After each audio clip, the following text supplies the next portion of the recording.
theme today, as we mentioned already, embracing technology for your health and safety.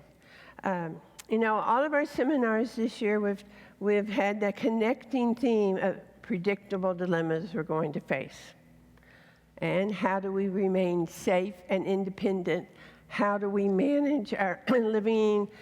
Well, if we need assistance, you know, there are a lot of resources out there in that wonderful world of technology that can help us. So we're going to be learning about that today, focusing on what is called adaptive and assisted technology, and really the significant role it can play in living more independently and safely in your homes, and then also can be used if you're in a community situation. You know, so technology is just that we can't live with it, and we can't live without it, but it's that scientific knowledge that really helps us live a better quality of life. And when you start thinking about all the technology we used, you know, like, okay, oh, my curling iron, that's technology. I mean, you know, you think about all this thing, not just digital, that's important, but their variety. And so that's what we'll talk about. Last May in 2022, for those of you faithful attendees, it was in your purple divider from May of 22. The topic was aging in place. And one of the things that came up is we were talking, in this case, about potential home modifications. Showers usually get to be a concern. And briefly in that session, it was mentioned there are alternatives rather than having to modify, rather than having to knock out a wall or possible. You have to decide what works for you. So that set the stage for, okay, in 2023, we're going to find out more about that. And that's what we're going to do today. I have an expert who will be sharing with us about this assistive and adaptive technology. I'll let Antoinette come up and have a chair right there, Antoinette. I love this background. I told her I have to say this. I just think it's great. With a bachelor's degree in, let me get this right, mechanical engineering, and a master's degree in biomedical engineering with a concentration on rehabilitation engineering, I think we have an expert with us today. So I will let her introduce herself, and then we'll start going from there. Well, thank you so much for having us. We really appreciate, we always love having the opportunity to let people know what we do, because it is a little bit of a niche thing that we do, but I think it was so appropriate what you said about being prepared and knowing the resources, because we're going to talk about stuff and you may say, oh, I don't need that now, but now you have a resource to at least ask a question. So yes, my background is in engineering. I grew up in New Orleans, so when you go to engineering school in New Orleans, you're either going to work for the oil industry or the oil industry. And nothing against oil industry. I shouldn't even say that in Texas, probably. You could be but in trouble. it just wasn't my thing. And when I was looking for what do I want to do for school, the idea, I had gone to a school that had biomedical as undergrad, and it just put the idea in my head, oh, there's actually a way to apply. Engineering isn't just drawing pipe systems all day or, you know, doing that kind of stuff. There's actually a way that you could work with people in engineering. So that kind of put the idea in my head. And there's many different paths that people take to assistive technology. For me, my undergraduate was in mechanical engineering, which I kind of say is generic engineering. It's how to design a thing. And then I ended up going to a graduate school program that was specifically for working with people with disabilities and applying engineering principles to help them. So that's kind of how I got here. My first job out of college, I actually worked for a state vocational rehab program. I don't know if any of y'all have ever heard of vocational rehab. Every state has one. If someone is working or would like to work, there's funding to get them the things that they would need because of their disability to allow them to either find work or continue working.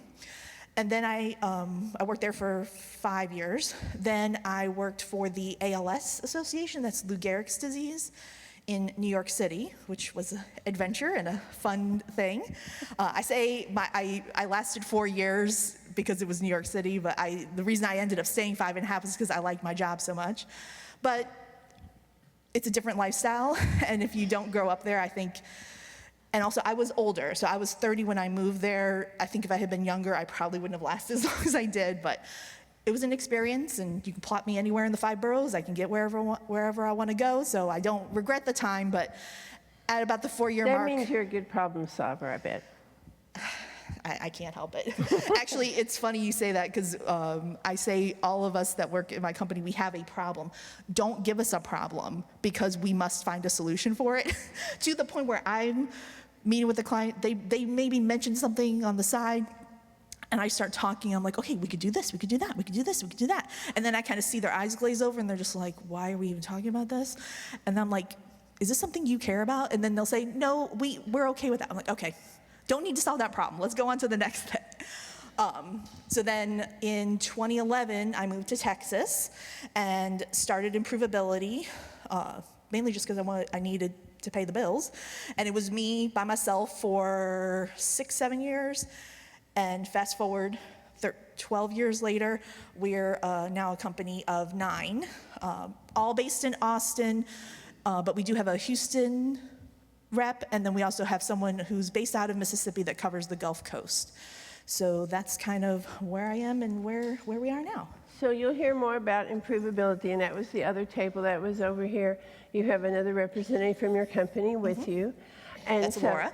That's Laura. Okay, glad to have her here. So as we always say, and we understand, Antoinette, I've talked about this, she's not here just marketing Improvability. She's here because she has a passion to share information so you can be prepared. And so we really appreciate your taking time out to be with us. And there's so many ways, as we talked about how to organize this. I mean, she could probably keep us here all day and talk. Wind me up. I'll keep going. But we did tell her there is a limit. But we talked about areas that we want to talk on. And so just for those of you who like to know where we're headed, we're going to talk about some home automation, smart technology. She has a little demo for us, I understand. Then we've clumped several kind of together, safety monitoring, personal emergency response. And I know this is a big question. A lot of people, what's the best thing to do? We'll let Antoinette respond to that. And briefly about services or technology that can help us with medication management and cognitive support. Those are the areas that we wanted to focus on. So you have my curiosity. What's in the suitcase? What's in the box? Yes. We affectionately, I'm actually not sure how it got this nickname, but it is now called the bomb in the office. Mainly because at one point I was thinking about I was going to need to take it on a plane, and I'm like, if they x-ray that thing, I don't know what's going to happen. Sidebar, I learned that you can Facebook message TSA and ask them a question. I'm pretty sure I was talking to a bot and not a human, and they just kept spitting back the rules. I'm like, yeah, I know what the rules are, but if I show up with this thing that's got all weirdo wires on it, am I okay? They said home electronics were acceptable, so who knows? So we probably will not take that chance. But, so let me just kind of explain. I'm sure all of y'all have heard of Alexa. Also, Okay, let's ask them a question here. How many of you have an Alexa in your home now? Or another smart speaker, Echo, or Google, whoever they are, yeah. whatever. Okay, all right, keep those hands up so we can see. All right. Maybe can you tell us what's the thing you use it for? Yeah, that's a good idea. What do you use it for? Right here. You don't use it, That okay. was going to be Perfect. the next question. Do you have Alexa or whatever, and do you use it, or do your grandkids use it to tell it what to do? So what do you use it for, ma'am? I use it for an alarm. Alarms, yep. When I'm cooking, I'll say, buzz me in 15 minutes. Oh, Okay. I like that, bud. I use it to get music I want. To play music, And my husband is deceased, but he was in a wheelchair, and I used it to set things for him to do when I wasn't there in the house. Oh. So you would like, Voice exercises. Oh, like you would actually like create a to-do list for him. Look, there's Oh, your that's pretty show and tell fancy. person Yeah. right there. Other people use Alexa, whatever. Yes, going blank on names though. I use it for question of the day. Oh, okay, yeah. That's always fun. You know, I used to do that, and I haven't done it in a long time. And I use it for weather. Is it gonna What's the weather? and also a timer for Timers. exercise or whatever. Okay. Nap, wake me in an hour, that kind of thing. All right. So so everything that y'all have mentioned comes with the speaker. Like you don't have to add anything to get those functions. You add something? You turn on some lights with it. Okay, awesome. So that is something that you do have to get extra pieces and parts to make it work. But the smart speakers, and we use Alexa now kind of as a generic term, but there are other ones, but Alexa seems to be the one that is the most popular, probably also because it's the least expensive one. But all those things, the timers, playing the music, the to-do list, they do have so much capability just built into them. But we're going to talk about some maybe additional things that you may not have known that it can do. There are certain versions that have video cameras, and we have had a number of clients that use them so that the caregiver, there's a feature that this is only for Alexa called drop-in, and if it's enabled, a caregiver who's even if they're away from the house, they can drop in on the video-enabled device. You can do it for audio too, but most people, it's because the person can't respond. So, wife's at the grocery, she just kind of gets the funny feeling, I just want to, make sure that he's still in his chair watching TV. Drop in living room, it brings up the video, she sees that he's taking a nap in front of the TV, everything's hunky-dory. So it's like the baby monitors that our kids are using with grandkids, and so. Except the baby monitor is only one way. Okay, This is good two-way. point. Okay. So once the drop-in connection is made, you do get two-way audio or video if it has a camera on it. I have had a number of families that use that feature a lot, even for like a remote, like a son or daughter who lives in another state.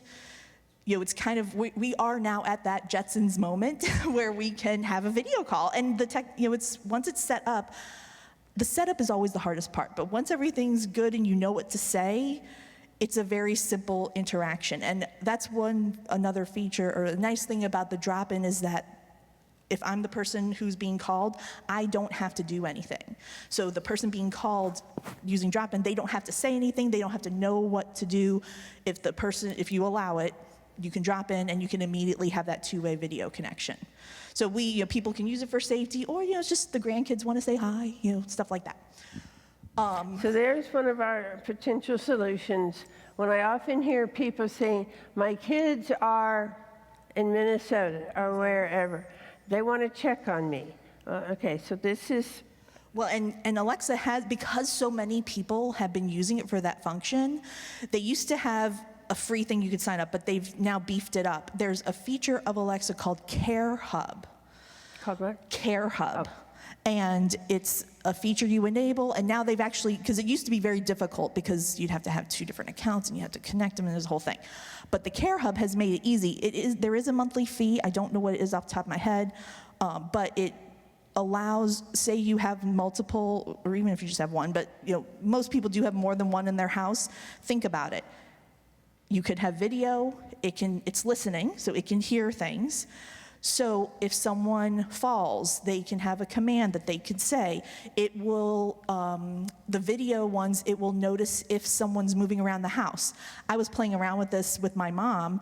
I gave her one of my old video ones, and it was in her bedroom, and then she came to visit me for a week, and I got a notification from Alexa saying, we haven't seen any motion in 48 hours, or whatever it is. So a lot of people are using it for that function. So if that's something you're interested in, it's a feature that's already there, you can enable it, and family members can use it to check up on, and it can be used as an emergency response as well. Yes, ma'am.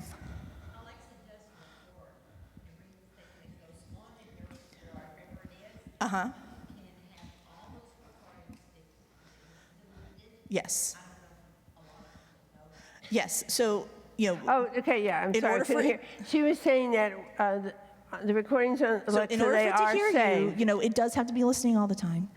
And I'll have, like, we work with a lot of veterans, and I will have a lot of veterans say, oh, I don't want it listening to me. So then I say, okay, do you have one of these? Because if you have one of these, this is listening to you all the time too. But yes, Alexa does have, if you go in the settings, there is a way to say for it to not save those recordings. That was what she was saying, Mary. Yeah. So I know there's a lot of people worried about confidentiality or privacy or whatever, Mm-hmm. but over the years, this keeps being beefed up, it sounds like. Yes. And work with Yeah. somebody who helps you know how to take it. You know, I would say even now, home automation stuff, it's a little bit of the Wild West. What you're seeing now in the home automation industry is privacy is becoming a major topic. And they're probably, like, I would say the next generation of smart home things will address that a lot better. But you know, it's a pro and a con. That's the reason why an Echo is $30, is because Amazon kind of giving them away for free because they know that you're going to end up buying other things from them. So, you know, it's kind of a give and a take. So are you going to show? If you have a delivery from Amazon, it notifies you, and sometimes it takes a picture of the item. So if it's tied to your Amazon account and you get a delivery, it will give you notifications on that. Yeah, so if someone has a delivery, that picture can be made. Some of them do it anyway, but okay. All right, so here's what, and I knew, and it's my fault I didn't set this up, and we invited participation. You know, then it's easy to keep going down the line and not let Antoinette get to all of her information. So are you Yeah. going to show us some of that, Antoinette? Okay, you know, it's always, you know, will the demonstration work? So, and y'all can come look at this later, you know, to get a closer view of it. But this is an Echo device, and then we do have some light switches. So, like I'll show, so let's just see.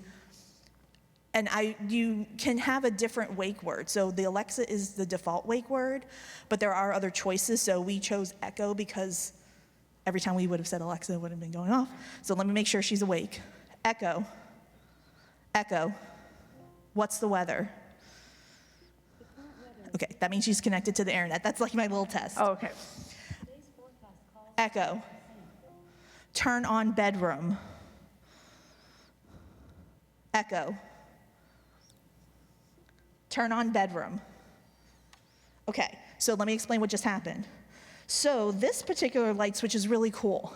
This is a box that has a thing that screws into your existing light switch, and then this box goes over the light switch and it flips the light switch for you. So you don't have to hire an electrician, it just does it. So watch when I say, Echo, turn off bedroom. So the little mechanism just moved, it didn't do anything because it didn't actually hit the light switch. So those are really nifty. I have a bunch of those in my house. You can rewire light switches to respond.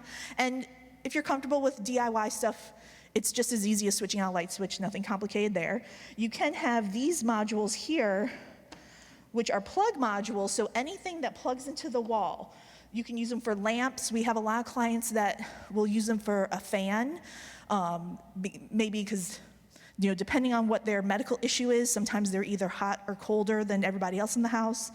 So these plug modules, it does the same thing as plugging and unplugging from the wall. So actually, the problem is you have to find a dumb fan, because fans are getting too smart. So I literally say, go to Walmart, go all the way to the end, and find the cheapest fan you can find. That's the one that's gonna work. Because some fans now, they have their own remotes, and those, if you plug them into the wall, they work. If you unplug them and plug them back in, they do not come back on. So you want the $10 cheapo fan that's really simple. Now this product is really cool. This is a way that you can lock and unlock your door, and this goes right over your existing deadbolt. Now the secret to this is your deadbolt needs to operate smoothly. So if it catches at all when you operate the deadbolt, this is not gonna do it. But I'll show you how this works. And this comes with a remote control. Now, because we're fancy, we have actually wired it up in a special way so that we can have voice commands to do it as well. Echo, Echo, Echo, turn on lock. Can you hear it? So it just turned. Now, again, it comes with a push-button remote, so if you're able to use your hands to do that, for, I think, it's less than $80, you can have a push-button to turn your lock. So, something that we get, or a need that comes up a lot, someone has trouble getting in and out of bed. The caregiver has to run errands. They need to be able to let someone in and out the house. So they'll call us and say, I need an automatic door opener. Well, an automatic door opener is about a $3,000 installation. So then when I start asking my questions, I'm like, do you need to independently open the door, or do you just need to lock and unlock it? If you just need to lock and unlock it, then this will solve the problem. So, because we have a lot of clients that their solution is they leave their door unlocked, which I will never advise that anyone do that. So with something as simple as this, it gets, and it's a remote control, so as long as the remote control can reach the front door, with the simple push of a button, you can lock and unlock your door and let someone in the house. And y'all can come and look at these later. Oh, one other thing is the attendant call. So another request that we get a lot is someone needs to get the attention of someone inside the house. Can you use your cell phone? Yes. But depending on the situation, sometimes it's not easy, if your phone is not easy to get to. So we actually have an example over there, but a really inexpensive and easy solution is a wireless doorbell. And you can find those Home Depot online for $20. And if I was the person who was in bed, I would have the part that you would normally put by the door, and then the doorbell could go anywhere in the house it needs to go. Now, the one that we have, and we have an example on our table so you can look at later, it also comes with a pager. And the cool thing about the pager is that it vibrates. So what we find is that if I'm the person in bed, hey, help, help, help, my caregiver maybe has a hearing impairment and can't hear me. So the vibration is helpful because it lets the caregiver have some peace of mind that they know that their attention can be received. Wow.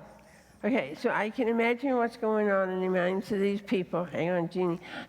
Okay, but how do I get this? So this may be coming later, but I just want to assure people, I don't think you're going to just abandon us with all these neat ideas without telling us potential resources. Yes. Okay, so just calm down. It's okay. Did I get your question, Jeannie? Yes, if you already have Ring, Yes. does, talking about interface with Ring, If you already have a Ring doorbell, can there be interfacing going on? Yes. Because actually Ring is owned by Amazon, so but again, Ring does work with other, like with Google Home and stuff too. If you have one of the ones with the video camera, when you can, there's some setup that has to happen, but when someone pushes the bell, you can actually get the video on that device. There's another device that Amazon sells called the Fire TV Cube. Your what? Fire TV Cube. Okay. And that's something that you connect to your television, and it's basically like Echo that can also do TV stuff. So I don't know if any of y'all use Fire TV to watch streaming, but it's like those two things got together. One way you can use it is if it's plugged into your TV. If you have a Ring, you connect the accounts, and you can talk to the Fire Cube just like you would to an Echo device, and you can say, show me the doorbell. And then you can see your doorbell on the television, which is really cool. Wow. Okay. Because I think the largest, I think they have a 15-inch. I think there's a 10-inch device, which is not bad, but if you want to go big. Oh my goodness. Okay, let's kind of, so we can get through all these and then Yeah. come back with more questions at the end. We grouped together several of these. The safety monitoring, wearables, fall detection. I know several of you asked what's the best one. Respond. I'm not going to say which one's the best one. I'm going to kind of give you categories. So the two main categories are monitored and not monitored. So monitored is where you hit the button, however that happens, and an operator is on the other end. And they'll say, depending on the system, most of them have a little speaker inside of them, and they'll say, hi, Mr. Smith, are you having trouble? Oh, no, I hit the button on accident. Okay, fine. Or yes, please call 911. So that's a monitored system. So those are always going to have a monthly fee, and you push the button and you get help. And we could split those into two categories. One is where it requires a landline phone, and ones that use cellular service. So you just got to make sure you get the right one, depending on what you want to do. The non-monitored options, as far as I know, all of those do require a landline. Now let's talk about landline for a second, because I'm going to ask the question. How many of y'all have a landline phone? Okay, so we still do have a good chunk of landline phones. What I want to mention is when these devices that require landline, it doesn't have to be the landline in the wall. It can be through your cable company, anything that you could plug a telephone into. If you have a connection that you can plug in a regular telephone, this equipment will work. So the non-monitored systems, the way they work is you pre-program phone numbers, and the one that we use a lot, it gives you the choice of up to 4. So the way it would work is the person pushes the button, it calls person number 1. Person number 1 their phone starts ringing. If they do not answer, it goes to person number 2.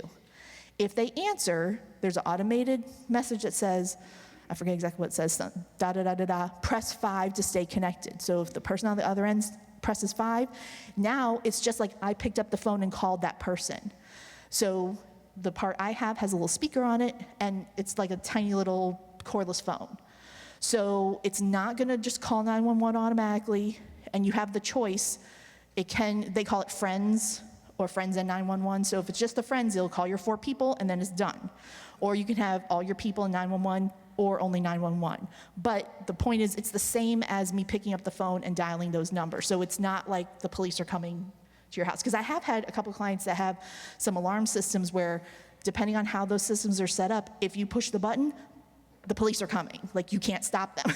You don't get to talk. Like, you just say, police are coming. And of course, the only stories I hear are, I was in the bathroom and I hit the button by accident, and then 2 o'clock in the morning, the police are knocking down my door. If you need those things, you should get them. I'm not saying to not get them, but I think it's good to understand those different categories. And then I guess we could let's put in a separate category would be the wearables. Yeah, okay. So I'm wearing an Apple Watch. Apple Watch and other companies, Samsung has similar equipment. Those are kind of like the 2 main ones, Samsung and Apple. I don't know Samsung off the top of my head, but I know Apple does have fall detection. And if you set that up, and I'm on a lot of different Facebook groups for people who work with people with disabilities, and I have seen stories. It was actually a recent story of a person who had ALS who was still able, he lived out in the country, and he was still able to work his land. He could not speak, but he still had the ability to use his tractor, and he loved doing that. So he was out in the middle of nowhere, fell off the tractor, and his Apple Watch called 911 for him. And there's other stories of people, using them, like, they go hiking, and it's a way to, get help if you need it. So that is another option as well. One of the things you pointed out to me was your kind of criteria for wearables, I think, would be, are you going to wear it? Yes. I'll tell you another story. So I think my mom passed away 2 years ago, but she had to manage Medicare, and a lot of those managed Medicares, they have all these benefits. Whether you want them or not, you get them. Oh, yeah. And so I don't know what caused it to appear at the house, but she got one of these, a fall and I can't get up things. But of course, she never wore the darn thing. And then, again, these things only happen in the most inopportune time. She lived in New Orleans. She's at my house.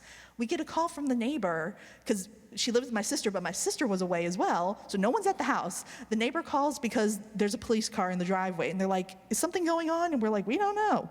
She had left it off the charger. So apparently, with that one, if you left it off the charger for a period of time, it just would call 911 for you, for fun. So if you're gonna get one, you need to use it. Or understand how it works so that you don't have the police showing up at your house when you're not there. Okay, and okay, go ahead, yes.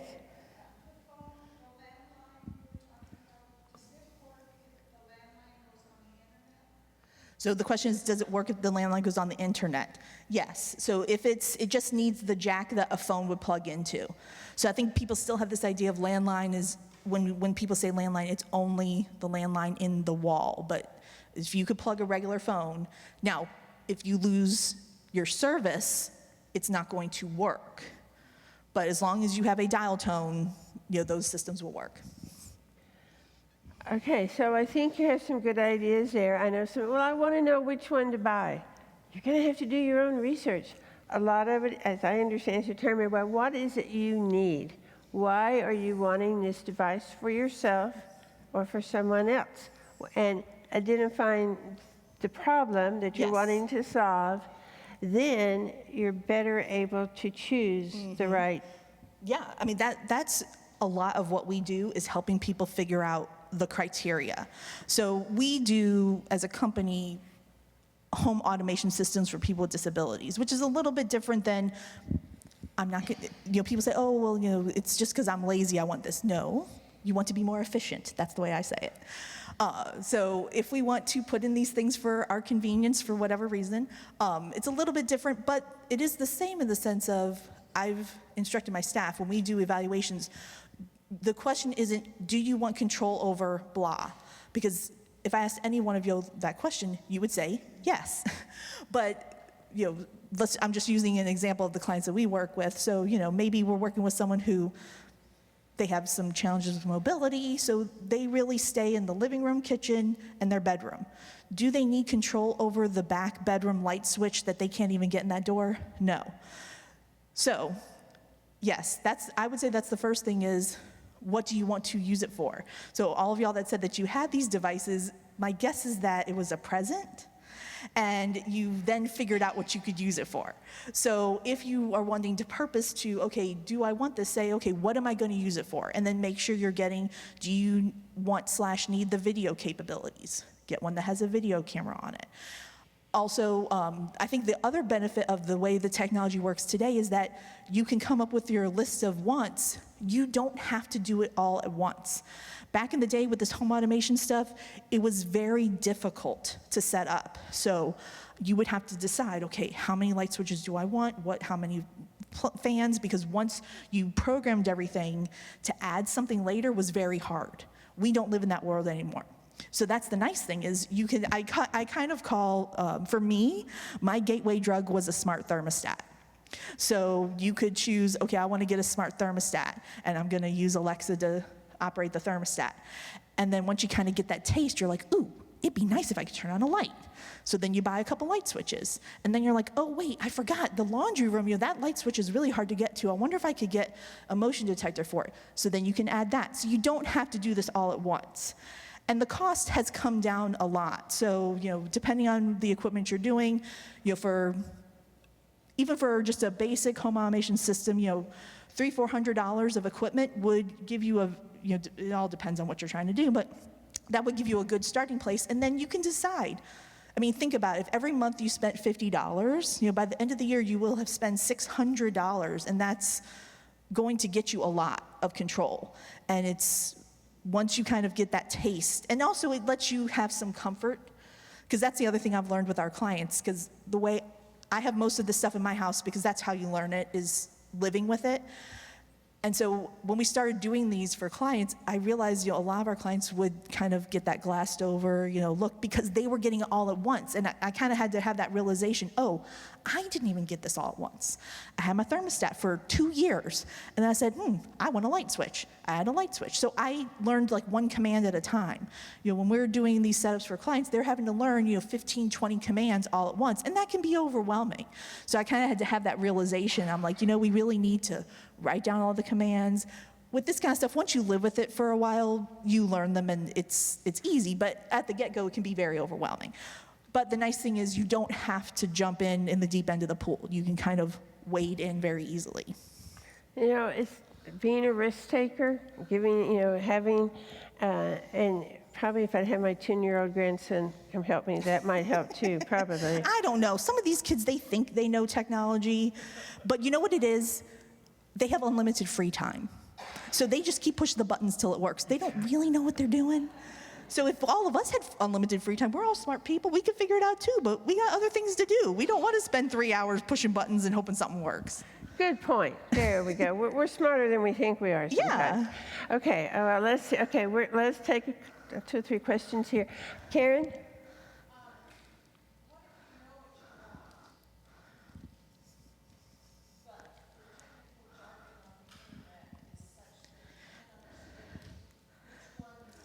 Yes. Good question. She was saying, if you know what you want, what you're trying to accomplish, you go to the internet, but there's so much jargon, you can't figure out what it really provides or so on, okay? So that's a 2-hour educational session. I will shorten it in a couple sentences saying, because even as an engineer, sometimes these companies don't make it clear. So all the devices that we have here the protocol is called Zigbee. And that's because that Echo device has a Zigbee hub in it. So if you have an Echo device that has a Zigbee hub, any Zigbee device, it should be able to control. When you go to on Amazon, you could search smart light switches, you're gonna get 5,000 choices. Some of them are Wi-Fi, some of them are Z-Wave, some of them are Zigbee. And the manufacturers do not always make it clear. We have literally bought the wrong things because we thought it was right, and then we got it in the office, they're like, this is not what we wanted. So unfortunately, it's not something simple. The best I could say is know what protocol your system can use. Okay, now explain to us what that means. So Wi-Fi is a protocol, a smart home protocol. Zigbee is a smart home protocol. Zigbee you never heard about for a long time, except Amazon started putting their hubs in there, so now all of a sudden there's all these Zigbee products. Z-Wave's been around since the 70s. Those are kind of the 3 main ones. The question is, who do you go to help for that? That there are home automation companies. Actually, Best Buy has services that will help you. So if that would be kind of a consumer level place to go. A lot of home automation companies now, like if you Google that, they're using different systems that back in the day, they were very, very expensive. The cost of those have come down, but they are proprietary, and then you're kind of married to having to work with them. So if you're wanting to do consumer level type stuff, you're kind of on your own, but except I will say Best Buy does have some installation services that you can utilize. Okay, Bud? Given the term you just used, proprietary, what about automobiles or vehicles? How could all of this I'm 500 miles away from home, someone breaks in, Okay. will that contact me? So the question is, can you access these things remotely? He's asking specifically in his car if he could be made aware of this, I assume. Does the car have to have Bluetooth. Wi-Fi Or Bluetooth. in the car? Does the car have to have Wi-Fi? So most of the time, these things, for remote access, it would be tied to something like a smartphone or a tablet. So if it is connected to the internet, then most things you would be able to access remotely. So that's another consideration when you're putting your system together. Do you want/need to be able to access it remotely? Because some things are local, some things are remote. I'd say the default nowadays is remote because most things are connecting to the internet, and anything that's connected through your Alexa device is in the Alexa app. So that's kind of in the last, I would say 2-3 years, that's another shift that's happened, is the Alexa app has become very capable, where you can do some really fancy stuff. I'll give an example. I have what they call a routine, where at 9 p.m., it will lock my front door. So if I forget, which I do that, and my front door is actually really close to my living room, so it scared me a couple times. I'm like, what's that noise? But it's the routine doing what it's supposed to do. You can have, you can get really kind of crazy with this stuff, turning on lights at dusk, turning on lights at dawn, turning things on and off. I have a go to bed routine. So it turns off the lights in the living room, turns on the lights in my bedroom. You can set things to times, there's all kinds of options in there. You can even do like announcements. So that's something you can use like for medication reminders. Okay. You can actually make your own announcements. So you can say at 8 a.m., announce, take the blue pill, as an example. So there's all kinds of things on the routines. So in Alexa, it's called routines. Those are like the automated things. And that was a great segue for medication management. And I must say, I have a respect for that. Many of you know last summer my husband had back surgery, and it was an ordeal. But anyway, and all these different medications, and I thought, come on, this is not that hard. Yes, it is. I made all these little charts. No, is this, okay, no, you can't take that one for 4 hours. No, you take this one. And I thought, oh my goodness. I was so glad when he took it back over. That was great. So I'm tuned into this, because I don't even have an Alexa. I'm going to have to grow up, I think. Well, is it still Prime Day? Or Oh, was no, yesterday? it ended yesterday. Wait till Black Friday. They go on for like less than $30. You can get, and again, that could be your gateway. So like get a little taste, and then you can build from there. I have to, Brielle sent me a message last night. I'd asked her, I said, her family's very techie. I thought, well, no, they are. And I said, you have Alexa, don't you? No. And then what? Did I get a message from Brielle last night? I think my husband went a little crazy with Prime Tech stuff. So you have Alexa and? Ring doorbell. Okay. So, I mean, as a company, we don't really do medication reminders. That's not really our thing. That's more on the medical side. But I will say that is a whole industry. And I'm sure we're all familiar with the pill bottles. My mom was a nurse, and so she was always very, she literally kept binders, and she had all of her medications written out. If I go to doctor's appointments with her, she had it already, here's all the medications I'm taking. So she was very organized about that, but I think that's just her nursiness, even after she stopped practicing. You just can't take that away. But I know, again, working with people with ALS and different, really complex disorders, this you have to take with food. You can't drink milk with this. I mean, it can be maddening. So there are a lot of tools out there. I didn't get to meet the company back there, but my guess is that. Vista Angels? No, Here. Maybe one of those companies would maybe that's a service that they provide to help manage. She's nodding to manage the medications and to maybe label things in a better way. I know I've seen I forget the name of the actual brand name, but there's a company, I think it's called Pill Packs is what it's called. Oh, and they'll package them, aren't they? Yeah, so like how like you can get your medications in 90-day supply. Well, instead of getting a bunch of bottles, you get packs that will say to take them at this time. There are also products that you can buy. I think the products are typically more geared towards if you have someone with a cognitive issue that you're worried about them either not taking their medication or taking too much. So there's devices that the medication is available, like it's in a little container, and it'll rotate around, and it's only available for a period of time, and if the time goes away, then that goes away. Now, they may miss a medication, but at least they're not gonna take more than they should. So depending on the situation, again, just like we were talking about, what's the criteria? What's the reason you need this help? Is it just because it's too much and you need someone to help you organize it? Fine, there's tools for that. Or if it's for someone who you're afraid might take double dose, that kind of thing, you may need something a little bit more controlled.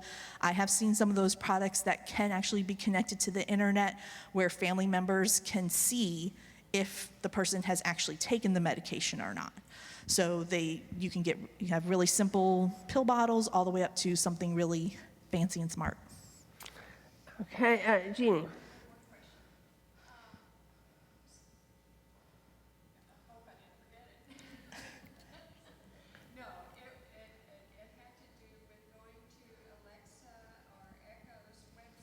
Uh-huh. Do they give you the information that you need to see which links? So does Amazon help you pick these things? The short answer is no. So if you have, okay.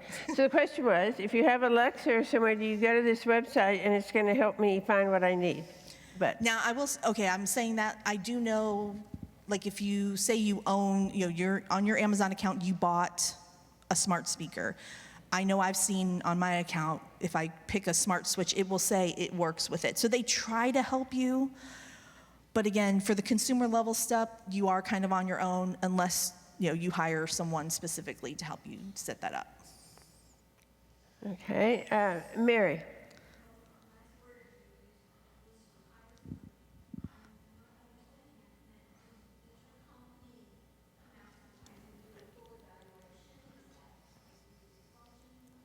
So Mary's question was, and I know you're trying to kind of waltz around this because we're not trying to market, but, we'll have someone help you.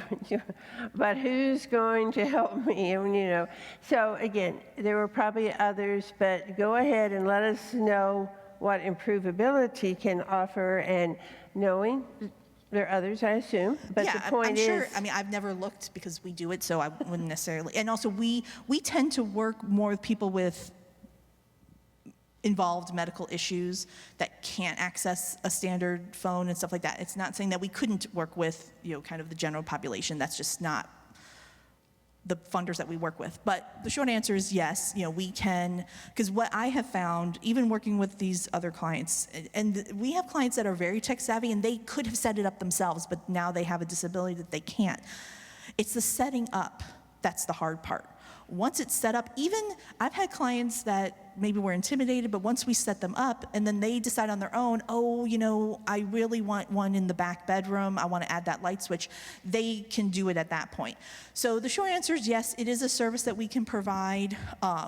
If you search home automation would probably be the area that I would look for, or I am aware of there are companies that do audio-visual setups, so like people who want to set up like a fancy speaker system in their house. I think a lot of those companies will add smart home to that because it's kind of in their wheelhouse. They're already wiring up things to do stuff. So there are companies out there. Like I said, I am aware of Best Buy does offer that as a service as well. Like I said, we tend to work more with people who are kind of maybe a step different than consumer. It's that the reason they're asking for these things is because they physically can't get to the light switch. They physically can't access a cell phone to do those things. But I kind of joke, we have very few private pay clients because we work with the VA, we work with vocational rehab and some other payers. So I say, you really kind of have to twist my arm for a private pay. I'll try to find other sources if I can, just because honestly, we're going to be more expensive than a Best Buy or something like that because we're kind of dealing with the more specialty stuff. But if you have that need, we're happy to help. but home automation is kind of the home general automation would be category. the term, yeah. We use the term environmental controls in like the assistive technology world because that is more addressing, it's someone who isn't able to access things in the typical way. But home automation would be the more consumer level thing to look for, a term. Cheryl.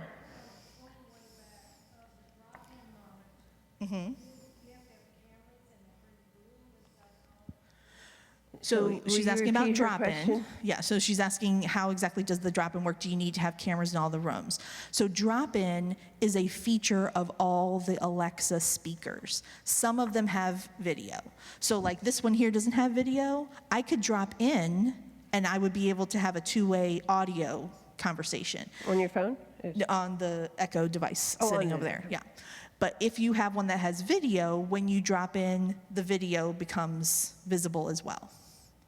And if you're the one that's not in the house, you would do that through the app on your phone, and you would have two-way video. Or if you're in the house, like we have had some clients that maybe, depending on how the house is set up, maybe the client's bedroom is like way, on one side of the house and the wife typically is in the living room. You could have two video Alexas that you can use drop-in to have a, think of it like an intercom. It's a video intercom. So yeah, wherever you want to drop in, you would have an Alexa You need to have speaker an in Alexa there. there. Now, the 10-inch one, actually, the new version of it, it actually swivels, which is pretty cool. So again, depending on how your house is set up, if you have like your living room and kitchen are kind of connected, if you put it kind of in the middle of the room, you can actually spin that thing where you can cover a really large area just with one speaker, even with video. Okay, I want to move us to your handout. Okay. And again, it's a source of information, you go from there. Okay, so we've pretty well addressed in your packet today, there was one, the environmental control. We've pretty well gone through that Yes. one. I Highlight, think the takeaway of that one is mainly if you want to be able to control something, but you have some sort of health thing that's stopping you from doing that, there's a way to give you access. okay. So, all right, okay. Now, this one, I found interesting, some of these. Yes. So this, as I said last spring, when we were talking about aging in place, Bill McHugh, I think, and he was the one, yes, they do the home modifications, but he's very conscientious. What's the minimum amount we can do to really accomplish what we need to do? Because he was also talking about, and I've heard people ask this question, well, if I make this home modification to make it easier for me or my loved one, and then we're ready to sell our home, is that going to be a positive or a negative? Depends on the home modification. Now, if it's a nice roll-in shower, that can be a very positive. And I have like 5 clients that if I, I could say, oh, you have a house to sell, they would take it. okay, Yeah. so and that's it. We need to let you know, and we've got so many things. But I also, okay, here I'm putting on my realtor's hat, and this is not to be, but I've seen people go in. I'm going to use walk-in tub showers. What do you call those? You know the. Oh, the door, the tub was the door? Yeah. No. A walk-in tub. Okay, all right. So I'm there not are a two fan. sides. I'm not a fan. Okay, hang on a minute before I'm done. I know when this was several years ago, showing it to someone, it was a beautiful house. It met everything that woman wanted. She would not consider it because in her mind, I don't need that. When am I going to need that? And it just, he was, come on, we can take it out, but but I'm not saying, well, I have to be careful, I guess. You don't have, I know last year when I was selling a house with one, and I kind of cringed when, they told me, in my non-trained opinion like you, it was a lot better than it used to be. I mean, and so we tried to build it up as a special home spa, and, and it sold. But again, but that's what Bill was saying too. Yeah. They've often done home modifications knowing that they were going to return it to its original state before selling the house. So here are some solutions or choices. Okay, go and tell us why you don't like the walk-in tubs. Have any of y'all ever tried to get into one of those things? They're not easy. You open the gate and walk in? Yeah, the door opens in. I mean, I'm not a small person. I was at I finally had an opportunity to encounter one. I said, okay, I want to get in this thing. I could barely get in the thing because the door opens in, you have to get past it, then you got to get around the door, and then also they say it's fast filling. Tell me how long it takes. Even if it takes 3 minutes, 3 minutes is a long time. I mean, honestly. So you have to wait till the water comes up. When you're cold. And then you got to wait till the water, because you can't open the door until the water's away. So, and last time I checked, they're like $10,000. So if someone, again, what's the reason that we're doing that? Maybe you have a legit medical reason that you must have that particular product, but my guess is that a lot of people, we would have alternatives. But just because people, this is my other thing about the walk-in tubs is I get calls from people who say they want to do that, and it's because I recently had this call, literally, the wife has Parkinson's, so she can use it now. What are we gonna, so we're gonna spend $10,000 for the thing, and then how much money to put it in, and then if she progresses to the point where she now can no longer get into it, what are we gonna do then? So now she's gonna lose access to her bathroom again. So here's some suggestions. Is this a lead in for this? The handout, Okay, hang on 1 minute. Okay, Bud and Jeannie. yeah. Just as an aside, living in Sun City, when they're installed and you install foundation and they cut one of those cables, that's Oh, 3,000 to 5,000 to fix it. so he's Okay, saying so a that, warning, you know, you want an installer, if you were to go that route, who knows. Who has done it in Sun City and knows post-tension foundation. Yeah, because of the foundation work in Sun City, which is good, people need to know or they can screw it up. So, Yeah. okay. All right, Jeannie. Yeah, you mentioned $10,000, and I'm a whiz-bang bookkeeper. Oh, yes, she is. So, it triggered two thoughts. Now, tax deductibility. I know that there are some things that are, you know, like wheelchairs and stuff like that is tax deductible. But have you ever worked with Medicare? Like a doctor prescribes something for a disabled person? You have. yeah. But it does not, Medicare does not pay, Medicare does not do anything in the bathroom. They don't pay for anything. They, well, Medicare they pays. would never pay for a walk-in tub because to them, oh, okay.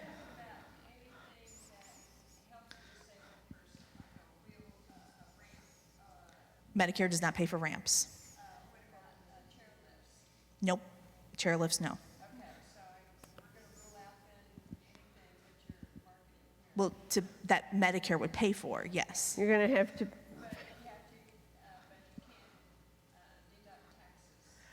You can, I'm not a tax expert. The last time I looked it up, it does have to be a certain percentage. So it has to hit like I think it's like 2% of your adjusted gross income and then you can claim more than that.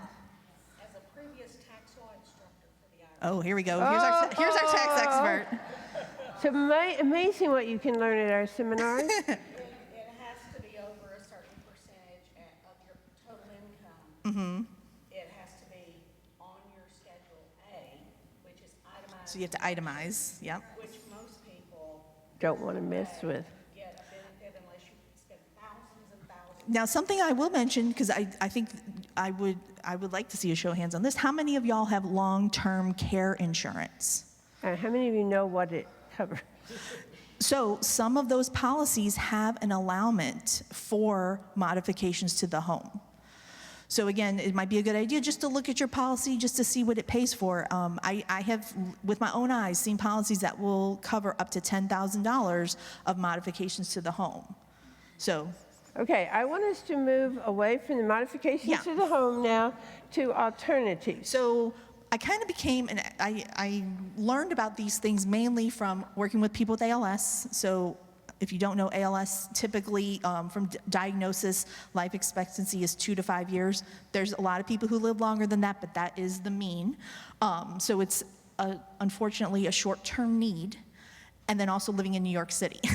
So there's a lot of even homes. I mean, a lot of people live in apartments, but there's a lot of homes, older homes that do not have a bathroom on the first floor. So I'm showing up, person has ALS, they can't move, they need full assistance. What are we going to do here? So that's kind of how I learned about this stuff because they're niche products. But what I have learned is that these products that give you access to the home, without doing structural modifications, they actually can do 2 other things for you. One is you're not making changes and it can be implemented quickly. Also, a lot of these products could be used in another house. So say you go and spend 2 weeks in the summer at your daughter's house. A lot of these products you could take with you. So that's kind of another side benefit. So you have the handout here, and I'm not going to go through it in detail, but the point is for a typical bathroom, you have, whether you have a shower or like, it's funny, I was literally telling Laura before we started, I don't want to offend anybody, but I've gone to houses in Sun City and I kind of get hot about it because you're marketing these homes to people who, the idea is that this is your forever home and you can stay here until you die. So why don't they all have roll-in showers? Someone explain this to me. And why do they not have a no-step entrance into the house? Someone explain this to me. But it's a marketing thing because I mean, they could have done it on the down low and just built the houses that way. You didn't have to necessarily say, oh, it's because if you ever have a disability, you need to do it. And it wouldn't, they have done studies that if you build a house, what they call visitable, which is one no-step entrance, and a bathroom on the first floor that is adaptable, not even already modified, that costs the builder anywhere between $50 and $200 to do. So it costs very little money on the front end. But if you have a standard, even a walk-in shower, to do a roll-in shower, you have to recess the drain. So, I mean, I've had these conversations with contractors. Well, to do a roll-in shower, to have no lip there, I'm gonna have to recess a drain. Yeah, you're gonna have to recess a drain. That means I'm gonna have to chip out the concrete. Yeah, that's what that means. So you're talking, you know, nowadays, you probably can't even get any bathroom remodel done for less than $10,000. I mean, you would, especially if you're lowering the drain, you know, that is extra time, money to spend. So, let's say, you know, there's a situation where the need is there. You don't have 3 months. I mean, I just had some stuff done at my house. He took my money in, I'm trying to remember now, I've kind of mentally blocked it out because it was not a fun experience, but it never is. You know, he took my money whenever he did, and it was 6 months before they showed up to actually do the work. So if I was trying to, you know, do a roll-in shower, like, I'm just stuck for 6 months. And then your house is torn up. So these products, again, the benefit is it's something you can purchase, it's less than redoing a bathroom, and it's something you can implement quickly. So some of these products you could have, if you hit buy, you could have them in your house in less than a week. So it's a quick solution, and it could be a stopgap. So like the tub slider systems. It's a rolling shower chair that has a frame that sits inside the shower of the tub, and the concept is that I can do my transfer, get into the device somewhere else in the house. You know, the bathroom is typically a little bit cramped, so we can do our transfers outside the bathroom. I can safely get into the chair, be rolled into the bathroom, and for those products, once my butt's on that seat, my butt doesn't leave the seat, so I don't have to change my weight. Once I'm in that seat, I'm good. You might have to help the person get their legs over if they have a tub, but you know, they're not having to actually stand up inside the bathroom. So then the seat slides over. So that gets you into the shower area to be either bathe yourself or have someone help you take the shower. But say you decide I really want a roll-in shower, well then down the road, the rolling part can just be used as the way the chair that gets wet in the shower. So they're not inexpensive, you know, they're anywhere between $3,000 and $5,000, but they could do the duty and you don't have to do modifications. You could take it to another family's house if you want to spend time there, and it could also give you some other options. Just one that kind of packs in a suitcase. Yes. So I could take it with me. Some of them do, yeah. Okay. Another option that, you know, I have utilized, I'm trying to think, I would say about 5 times in the last 10 years, this has been the right solution, is the portable shower system. So again, you don't see this so much in Texas, but in other parts of the country, there are homes that do not have a full bathroom on the first floor. Actually, I'm thinking of a situation where they didn't need this, but I remember noticing it, and this was in Texas, you know, in this area, that they did not have a full bathroom on the first floor, which, why we're building a house like that, I don't know, but that's what happened. All the bedrooms are upstairs, so they have the powder room. No, there actually was, the master bedroom was on the first floor, but they only had a half bath on the first floor, which again is curious. Yep. So this portable shower system, again, it's not inexpensive. You know, you're talking $3,000, but you basically can create a shower wherever you need one, and it hooks up to the sink. An example I'll give is we were working with a client who had a disability. She lived in her family home, and they had they had enclosed the garage and made that her living space. It was done very, very nice. Well, she needed full assistance for bathing, so up until the time I met with her, the solution was mom and dad were physically picking, she was a very small person, so they were able to physically pick her up, and they were carrying her into a bathroom that was like around the corner and placing her in the tub. Well, the day I was doing my evaluation, because she was in her 30s, so the parents were like late 50s, early 60s, Mom was having back surgery, as I'm doing this evaluation, because they just, they had been doing this for years and years. So because it was the enclosed garage, the laundry room was available. So we hooked into the laundry room and put in this tiny little sink to give water supply and the ability to drain it. And it works really well. You set it up when you don't need it, you fold it up, it goes in another spot. So again, I don't want to offend people, but when you're in a spot and you need a solution, I think a lot of people, I'm going to say this too, you can get just as clean with a good quality bed bath. You can get clean, you can maintain your hygiene that way. But it is nice to take an honest to God shower, if you're having challenges. So this is giving you the option. Do you do this every day? No. But once a week, once every 10 days, to take the effort, again, if someone's having mobility challenges, to set it up and do it is something that a lot of people would like to have. I put bath bathing products. I think I meant to say bed bathing products. So again, if someone's having a lot of mobility challenges, your hygiene can be maintained with a good bed bath done properly. But sometimes just getting your hair washed, just makes you feel refreshed. So, I think the hair washing device, I think it's like $40. It's very inexpensive. It's basically a little inflatable pool around your head that makes it easy to have your hair washed and be in bed. So that's something, again, if someone's bedbound, they don't need to take a full-on bath every single day, but having your hair washed, especially, I was gonna say for ladies, but for all of us, it just makes us feel refreshed by doing that. Grab bars. So grab bars are a hot topic. If you're talking about actual grab bars that we all typically think of that you would see in like commercial bathrooms and stuff, something to understand is that they have to be attached to a stud in the wall, unless you have blocking, which most homes don't unless they were prepared that way. So you're kind of stuck with, number one, it has to be up against a wall, and number two, at least one of the ends has to be in a stud. So you're limited to where it can go. And so the picture I'm showing here is, it's a pole-style grab bar, and that is held in with tension between the floor and the ceiling. They are very sturdy. If they are installed properly, it's a homeowner DIY installation. It's not hard.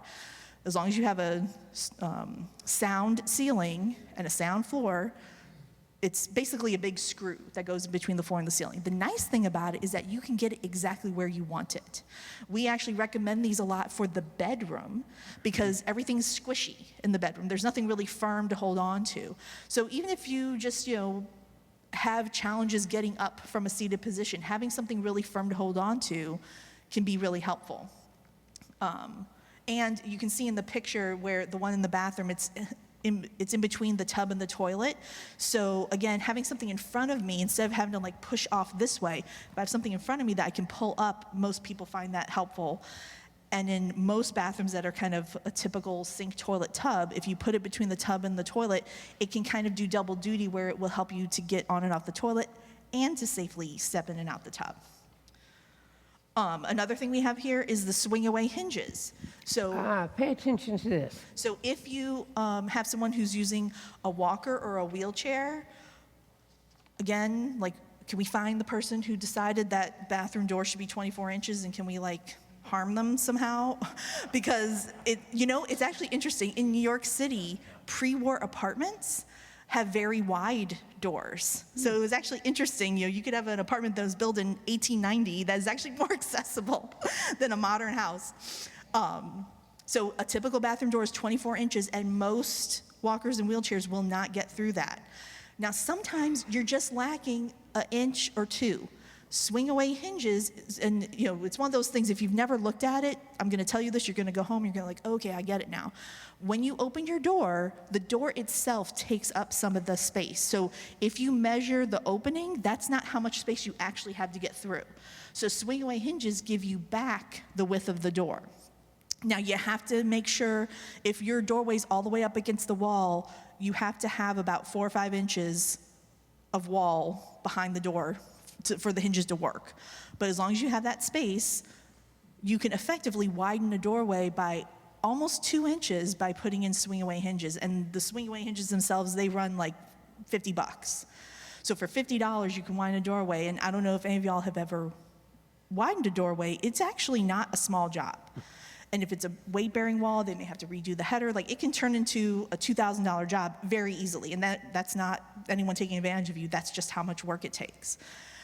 Something else I want to say about that, depending on how your house is arranged, if you're having trouble getting through a doorway, my question is, must you have a door there? Because some homes, like especially older ranch-style houses, they had doors everywhere. And they would have doors like just a door to the main hallway. Well, are you actually ever closing that door? If not, just taking the door out and taking the framing out and making the framing as streamlined as possible, you could get 4, 5, 6 inches just by doing that. So again, it's one of those things that you just may not even think about unless someone says it.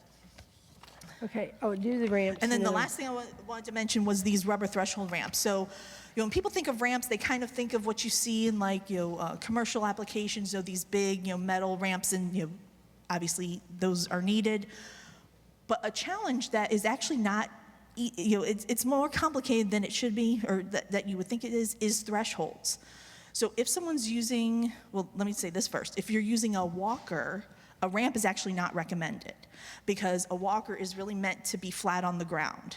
So it's actually safer to have someone step up. So if you have a large threshold, it might be a good idea to have someone build just a large step that's half the height of the threshold so that you can kind of stair step. That's a safer way. Walkers and ramps really aren't friends.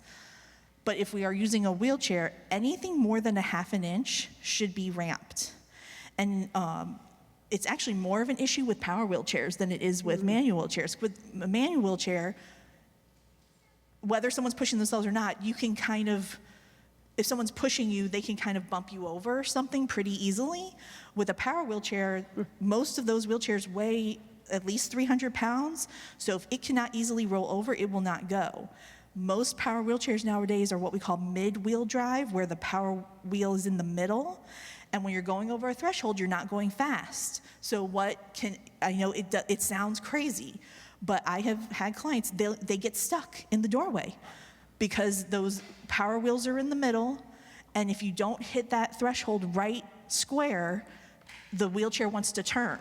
So anything more than a ½ an inch, having those ramps really helps. So these rubber ramps, and these are made by Harmar, but if you Google rubber ramps, there's many different options on there.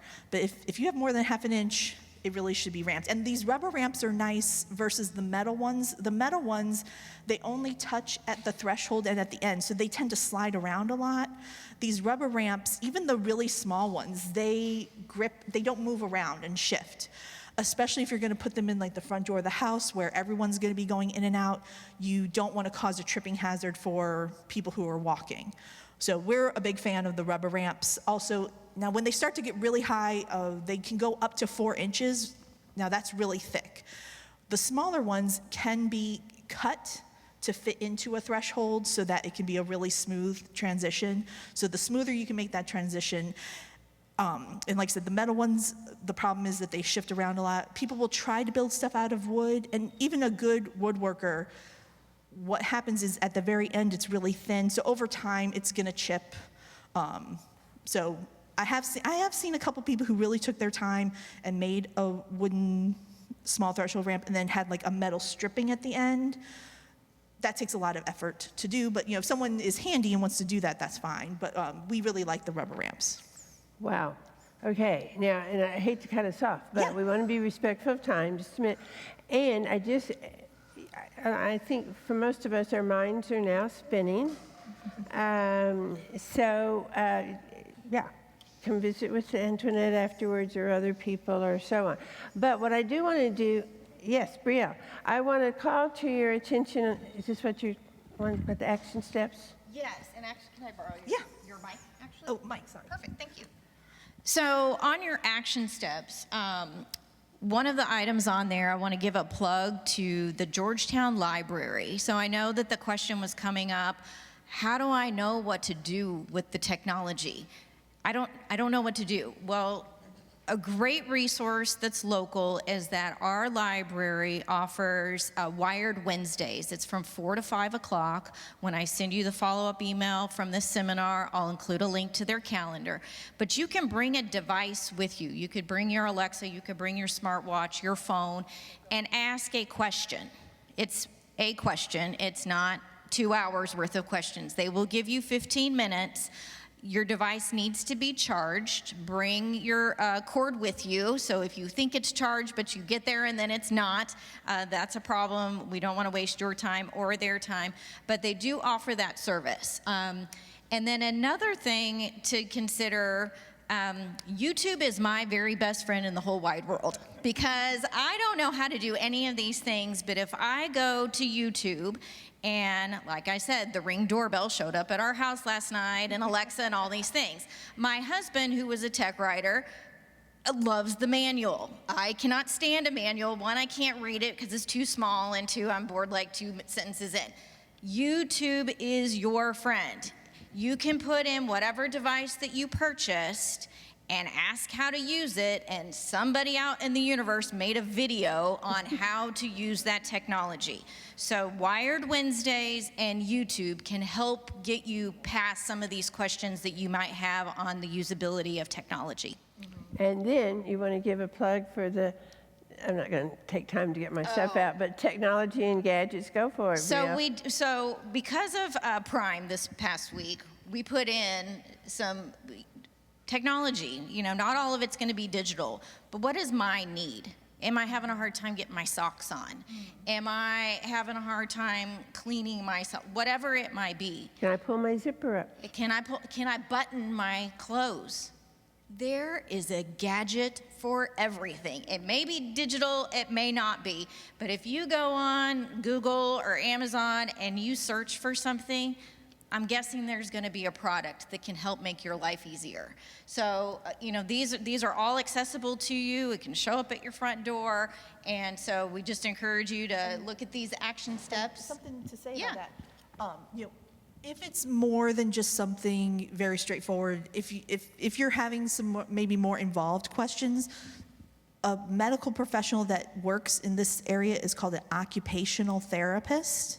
So that's something you can actually ask for your doctor. Most insurances will pay for at least an evaluation. And the things you're talking about, like what we call activities of daily living, if you're having trouble opening cans or the medication opening bottles, or anything to do with daily living, they may not be technology experts, but they know. They would be a professional that could point you in the right direction if it's something that's not Googleable. So if you want to be entertained, this is what Brielle taught me the other day. So I was on Amazon.com and put in technology and gadgets for seniors, and I had to cut myself off because I was spending so much time looking at all of these little gadgets. I actually bought some. They're in the basket. Don't have time, but if anyone wants to look at them, it was, hey, Also, now that. Right. Another key word that you find a lot of things is if you put arthritis. Oh, arthritis, she's saying. Okay. Even if you don't have arthritis, sometimes that will get you to some of these products. But this, something like that, technology and gadgets or whatever, I've now said, okay, that's where I'm getting my Christmas stocking stuffers. And so my box arrived last night. I had some fun things in there. And Don and I were going through it, and I got the special little gloves with the LED lights. And it's like I had to grab it away from him because he, so he can go work on his car. Okay, fine, that helps. There were just that whole thing, things that I used to look at like, oh, I don't need that chopper. Well, maybe I do need that chopper, So it was, and there are a lot of personal hygiene items on there, but it was fun. How many of you remember, I think it was a Spencer catalog? Do you remember Spencer? I think this is the modern day Spencer. I hope some of these are more sturdy. And do you remember the game Hex, the little puzzle thing? I think it was called Hex. Anyway, I bought one. It's some sophisticated name now. I need someone to help me. I wanted to build the sunflower last night, but I couldn't get the pieces together in the right way. I need my grandkids to come home from vacation. Right, anyway. I want to thank you so very, very much. Thank you.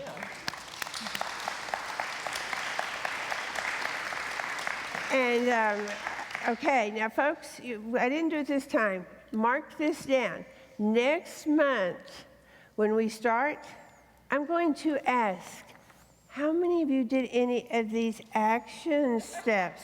How many of you went home and said, oh, I could do a lot more with Alexa or my cell phone, or maybe I do need to get something to help me open the jars. If I'm by myself, I'm in trouble. I can't get jars open. So neat little hand strengtheners. We'll see if they work. Anyway, take advantage of our action steps. Right now, visit with Antoinette and her partner and the people, our educational partners. Most importantly, stay cool. If we can help you with anything, give us a call, and hope to see you in August when we talk about trends in senior living. And so I'll let you go over to your table there. Thanks, Antoinette. And thanks, Brielle, too.